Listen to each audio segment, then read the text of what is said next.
La salle de fête bourdonnait de joie.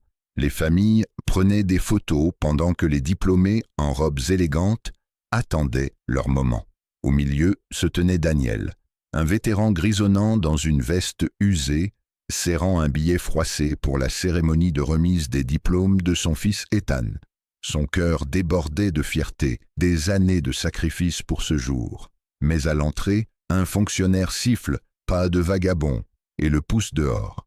Daniel se figea, sa dignité blessée, mais ses yeux brillèrent de détermination, inaperçus par les silhouettes vigilantes dans la foule. Daniel Weber n'était pas un homme en quête de gloire.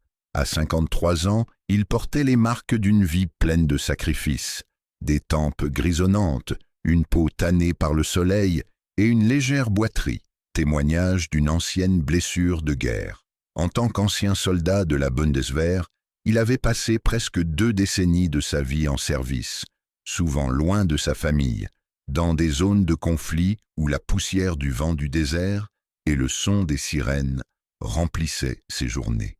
Il avait désamorcé des bombes, sauvé des camarades et protégé des villages, mais quand on lui demandait, il haussait simplement les épaules et disait « Je faisais juste mon travail ». Cette modestie le définissait, mais derrière ses yeux calmes se cachait une histoire que peu de gens connaissaient. Daniel a grandi dans un petit village en Bavière, dans une maison où les murs étaient ornés de photos de ses grands-parents qui avaient survécu à la guerre. Déjà enfant, il voulait servir, non par héroïsme, mais parce qu'il croyait que quelqu'un devait protéger les faibles. À 18 ans, il rejoint la Bundeswehr, plein de rêves, mais aussi avec la naïveté de la jeunesse. Il apprit rapidement que le service nécessitait non seulement du courage, mais aussi des sacrifices. Sa première mission à l'étranger, dans le sable brûlant de l'Afghanistan, lui montre la dureté de la vie. Là, il a perdu son meilleur ami, Marcus, lors d'une embuscade. Daniel portait encore la plaque d'identité de Marcus autour du cou, une promesse silencieuse de ne jamais oublier. Sa plus grande motivation était cependant son fils Ethan. Lorsqu'Ethan est né, Daniel était en mission au Kosovo. Il a manqué les premiers pas de son fils, ses premiers mots, les premières représentations scolaires. Chaque fois qu'il rentrait à la maison, il apportait un petit cadeau, un cheval en bois sculpté, une pièce de monnaie d'un pays lointain, une lettre manuscrite. « Pour mon champion », écrivait-il chaque fois, même si Ethan était encore trop petit pour comprendre les mots. Daniel vivait pour ses visites, pour ces courts moments où il pouvait soulever Ethan sur ses épaules et lui raconter des histoires d'étoiles et de soldats. Mais les années de service avaient laissé des séquelles. Une blessure l'a contraint à une retraite anticipée, avec à peine plus qu'une petite pension et un corps qui le faisait souffrir par tous les temps. Après l'armée, Daniel a eu du mal à revenir à la vie civile. Le monde lui semblait étranger, bruyant et pourtant vide. Il acceptait des petits boulots, comme manutentionnaire, comme gardien de sécurité, toujours soucieux d'offrir à Ethan un foyer stable. Il économisait chaque centime pour permettre à Ethan de poursuivre ses études, même si cela signifiait renoncer à de nouveaux vêtements ou à une voiture. Sa vieille veste décolorée et usée aux coutures lui importait peu. Ce qui comptait, c'était Ethan, qui avait terminé l'école avec diligence et détermination et qui se tenait maintenant sur le seuil de l'université. La cérémonie de remise des diplômes était pour Daniel plus qu'un événement. C'était la preuve que toutes les nuits passées à se demander s'il avait fait assez pour son fils n'avaient pas été vaines. Ethan lui avait envoyé le billet il y a des mois avec une note « Papa, je veux que tu sois là ». Daniel avait gardé le billet dans son portefeuille, à côté d'une photo fanée d'Ethan enfant riant sur un manège. Cette photo était son encre, un morceau d'espoir dans les moments les plus difficiles. Il l'avait regardée lorsqu'il était allongé dans un hôpital militaire, lorsqu'il ne trouvait pas de travail après l'armée, lorsque la solitude menaçait de l'étouffer. Mais Daniel ne parlait jamais de ses combats. Même lorsque les voisins l'appelaient « le vieux soldat », il se contentait de sourire et changeait de sujet. Ses voisins ne savaient pas qu'il s'asseyait souvent sur la véranda la nuit, la plaque d'identité de son ami à la main, et pensait aux hommes qu'il avait laissés derrière lui, Il portait ses cicatrices, visibles et invisibles, avec une dignité silencieuse que seuls ceux qui avaient vécu des expériences similaires pouvaient comprendre. Ses anciens camarades, les Seals, qu'il appelait autrefois ours, parce qu'il restait calme et fort dans chaque crise, n'avaient jamais complètement perdu le contact. Ils envoyaient occasionnellement des messages. Bref, comment ça va, frère? De petits gestes qui signifiaient plus pour Daniel qu'il ne l'admet jamais. Ce jour-là, alors qu'il se tenait devant la cérémonie de remise des diplômes, Daniel n'était pas en quête de gloire. Il voulait juste voir Ethan, son garçon, qui avait réussi. L'humiliation à l'entrée, lorsque l'agent l'a traité de clochard, l'a profondément touché, mais il a avalé la douleur. Il pensait à Ethan, au sourire de son fils et à la promesse qu'il lui avait faite d'être toujours là. Dans sa poche se trouvait le billet froissé, à côté de la photo qu'il avait soutenue à travers tout, et quelque part dans la foule, inaperçu, ses anciens camarades l'observaient, prêts à se battre pour l'homme qui avait autrefois tout risqué pour eux. Daniel se tenait devant l'entrée de la salle de fête, les mains dans les poches de sa veste usée, tandis que les mots de l'agent « pas de vagabond » résonnaient dans ses oreilles. Le bruit de la foule en fête pénétrait à travers les portes vitrées, un douloureux contraste avec sa solitude. Des familles passaient à côté de lui, riant, en vêtements de fête, leurs regards glissaient sur lui comme s'il était invisible. Certains lui lançaient des regards de pitié ou de mépris, comme si sa veste froissée et sa légère boiterie faisaient de lui un étranger qui n'avait rien à faire ici. Une femme en costume élégant murmura à son accompagnateur « Que fait un type comme ça ici? Ce n'est pas un foyer pour sans-abri. » Les mots piquaient comme un couteau, mais Daniel baissa la tête, ses doigts agrippant le ticket froissé dans sa poche, à côté de la photo d'Ethan. L'agent, un homme trapu avec une lueur de supériorité dans les yeux, s'approcha. « Je vous l'ai dit, vous ne pouvez pas entrer ici », aboya-t-il en désignant les agents de sécurité qui se tenaient derrière lui. « C'est un événement privé, et vous ne semblez pas en faire partie. » Daniel leva lentement les yeux, ses yeux calmes, mais pleins de douleur. « C'est la cérémonie de remise des diplômes de mon fils, » dit-il doucement, sa voix ferme, malgré le tremblement dans sa poitrine. Il sortit le billet, les coins usés par les nombreux moments où il l'avait contemplé avec espoir au cours des derniers mois. L'agent renifla, prit le billet et le déchira sous les yeux de Daniel. « Contrefaçon, se moqua-t-il. Allez-vous-en avant que nous appelions la police. » La foule autour d'eux devint plus silencieuse. Quelques spectateurs s'arrêtèrent, curieux, mais personne n'intervint. Une femme âgée secoua la tête, comme si Daniel était un fauteur de troubles qui gâchait l'ambiance festive. Un adolescent qui filmait avec son téléphone portable gloussa et chuchota. « Regarde ce vieux type, comme c'est gênant. » Daniel ressentait les regards comme des piqûres d'aiguille, mais il serra les poings et prit une profonde inspiration. Il pensait à Ethan, à la promesse qu'il lui avait faite. « Je serai là, mon garçon. » Il ne pouvait pas abandonner, pas maintenant, pas après toutes ces années où il avait lutté pour ce moment. Mais les agents de sécurité s'approchèrent, les mains sur les ceintures, prêts à le repousser. À ce moment de l'humiliation, Daniel essayait de préserver sa dignité. Il fit un pas en arrière, leva les mains pour montrer qu'il ne voulait pas de conflit. « Je pars », murmura-t-il, bien que chaque mot ait le goût d'une trahison pour son cœur. Mais en lui brûlait une étincelle, le souvenir des nuits où il avait raconté à Ethan des histoires de courage et de solidarité, des histoires de camarades qui ne laisseraient jamais un homme derrière eux. Il se retourna, prêt à se retirer dans l'air frais du soir, lorsqu'il entendit un murmure léger dans la foule.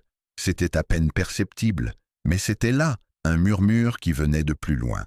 Inaperçu par Daniel, mais pas par l'histoire, 3 hommes se tenaient là au fond de la foule, dont la posture se distinguait des autres. Ils portaient des vêtements simples, mais leurs yeux étaient vigilants, leurs mouvements précis. Ce sont ses anciens camarades, membres de son ancienne équipe SEAL, qui ne l'avaient jamais oublié. Le plus grand d'entre eux, Jack, avec des cicatrices témoignant de leur mission commune, observait la scène les yeux plissés.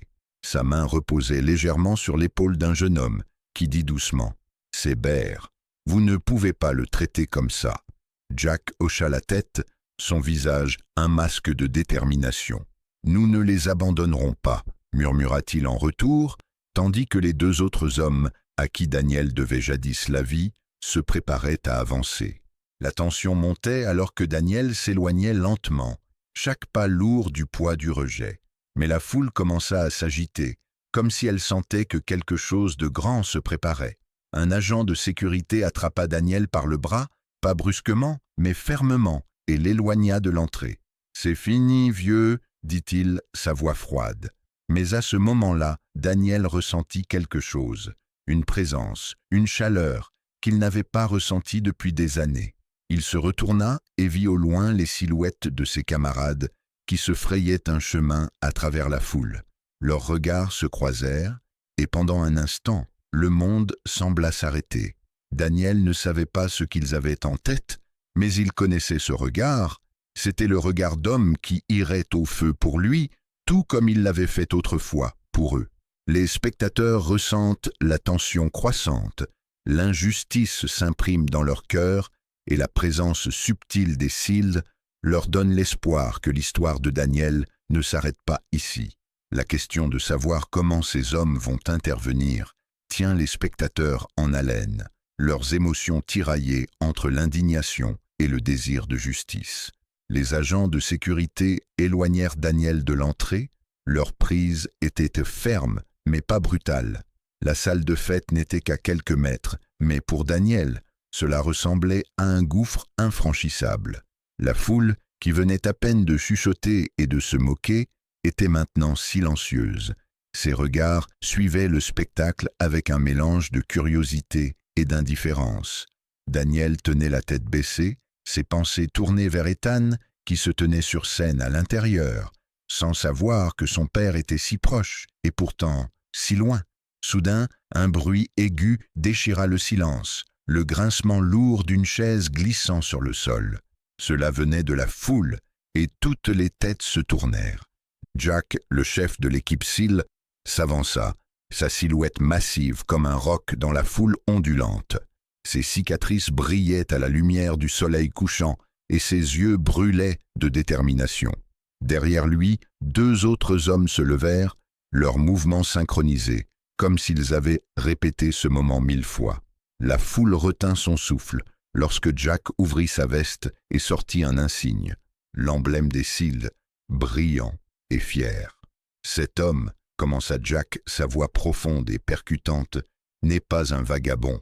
Il est le sergent-chef Daniel Weber, un héros qui a risqué sa vie pour nous tous. » Les mots résonnaient dans l'air, lourds et indéfectibles. Jack s'approcha, ses camarades à ses côtés, et les agents de sécurité hésitèrent, leurs mains se détachant lentement de Daniel. Jack se tourna vers la foule, sa voix maintenant plus douce, mais pleine d'émotion. En Afghanistan, en 2009, Daniel a désamorcé une bombe pendant que des balles sifflaient au-dessus de sa tête. Il a sauvé mon frère, il nous a tous sauvés. Sans lui, je ne serais pas ici. Et vous osez l'expulser de la cérémonie de remise des diplômes de son propre fils ? La foule haletait, certains reculaient honteusement, d'autres fixaient Daniel comme s'ils le voyaient pour la première fois. L'agent, si sûr de lui quelques instants auparavant, ouvrit la bouche, mais aucun mot ne sortit. Daniel restait immobile, les yeux fixés sur Jack, incapable de comprendre la vague d'émotion qui l'envahissait. Il n'avait jamais parlé de cette nuit-là, jamais mentionné la médaille qui prenait la poussière dans un tiroir, jamais partagé les cauchemars qui le tourmentaient depuis. Mais maintenant, alors que Jack parlait, il ressentait le poids de toutes ces années et l'amour de ses camarades. L'un des SEAL, un jeune homme nommé Lucas, s'avança et salua avec précision, sa main tremblant légèrement par respect. Le deuxième, Karl, suivit, et le geste résonna comme un coup de tonnerre dans le silence. Daniel avala difficilement, la gorge serrée, en rendant le salut, un geste qu'il n'avait pas fait depuis des années. La foule changea. Là où régnait encore le mépris et l'indifférence, le respect s'est répandu. Une femme au premier rang essuyait une larme, un homme hochait lentement la tête, comme s'il avait honte. Le teenager qui avait filmé auparavant laissa tomber son téléphone, son visage rouge de honte. Ethan, qui avait remarqué l'agitation depuis la scène, s'approcha du bord et vit son père, flanqué des Seals, au centre de l'attention. Ses yeux s'écarquillèrent, un sourire se dessina sur son visage, mêlé de larmes. Jack se tourna vers les agents de sécurité. « Vous vous écartez maintenant », dit-il, sa voix calme mais inflexible. L'agent balbutia, recula, et les agents de sécurité s'écartèrent. Jack posa une main sur l'épaule de Daniel, un geste plein de fraternité, et le conduisit à l'entrée. « Tu es à ta place ici, ours », murmura-t-il. La foule commença à applaudir, d'abord timidement, puis avec fracas, une mer de respect et de regret. Daniel leva les yeux, vit le visage fier d'Ethan et sentit son cœur, qui avait été si lourd pendant si longtemps, devenir plus léger. Les spectateurs ressentent la force de ce moment, la justice qui triomphe et la reconnaissance d'un héros silencieux, ce qui les fait vibrer et les pousse à partager. Daniel franchit les portes vitrées de la salle de bal, guidé par Jack et ses camarades Seal, dont la présence silencieuse fendait la foule comme un navire fend la mer. L'applaudissement, qui avait commencé à l'extérieur, s'intensifia lorsque les spectateurs dans la salle se levèrent, leurs visages désormais pleins de respect. Une place au premier rang, juste devant la scène, avait été réservée pour Daniel, une place d'honneur que l'organisateur avait organisée à la hâte. Daniel s'est assis, ses mains tremblaient légèrement, non pas par nervosité, mais par la chaleur de ce moment. Sa veste usée et sa légère boiterie ne semblaient plus déplacées, mais plutôt comme des insignes d'une vie pleine de sacrifices. Ethan, qui se tenait sur la scène, descendit les marches, sa robe de fin d'études flottant derrière lui. Il courut vers Daniel, tomba dans ses bras et murmura « Tu l'as fait, papa. Je savais que tu viendrais. » Sa voix se brisa, pleine de fierté et d'amour. Daniel serra son fils dans ses bras, les yeux humides, mais il souriait, un sourire qui dissolvait toutes les années de lutte et de séparation en un instant d'unité. « Je te l'avais promis, mon garçon », murmura-t-il, sa main sur l'épaule d'Ethan, la photo froissée dans sa poche, soudain lourde de signification. La foule, que Daniel avait autrefois ignorée ou moquée, avait changé. Les familles se faisaient des signes, certains applaudissaient encore, d'autres s'essuyaient les larmes. L'agent qui l'avait expulsé se tenait à l'écart, le visage pâle, incapable de lever les yeux. Une femme âgée, qui avait murmuré avec mépris auparavant, s'avança et tendit timidement la main à Daniel. « Merci pour votre service, » dit-elle doucement, sa voix pleine de regret. Daniel hocha simplement la tête, sa modestie intacte. Il ne cherchait ni louange, ni feu de la rampe, juste ce moment avec Ethan, qu'il avait tant rêvé. Jack et les Seals se tenaient silencieusement sur le côté, leur salut depuis longtemps abaissé, mais leur regard en disait long. Ils avaient ramené leur frère, non pas par la force, mais par la force indéfectible de leur loyauté. Ethan se tourna vers la foule, sa voix claire. « Mon père est mon héros. Sans lui, je ne serais pas ici. » Les mots touchèrent le cœur des spectateurs, une dernière preuve de l'influence silencieuse de Daniel. Daniel était assis là, la main d'Ethan dans la sienne, et regardait son fils monter sur scène pour recevoir son diplôme. Les applaudissements étaient pour Ethan, mais pour Daniel, il suffisait d'être là, un père, un soldat, un homme qui, malgré tout, n'avait jamais abandonné. Les spectateurs ressentent l'accomplissement de ce moment, inspirés et prêts à raconter cette histoire. L'histoire de Daniel montre à quel point les héros parmi nous sont souvent négligés jusqu'à ce que quelqu'un prenne leur défense. Combien de combattants silencieux connaissons-nous qui ne demandent jamais de reconnaissance? Partagez leur nom dans les commentaires, faisons entendre leurs histoires. Notre mission est de mettre en lumière de tels moments. Abonnez-vous pour en savoir plus et partagez cette vidéo pour honorer ceux qui accomplissent de grandes choses dans l'ombre. Daniel n'avait pas besoin de projecteur, juste d'un moment pour être vu. Qui est votre héros? Explorez les héros méconnus, le pouvoir du soutien communautaire. Rendez-le plus inspirant.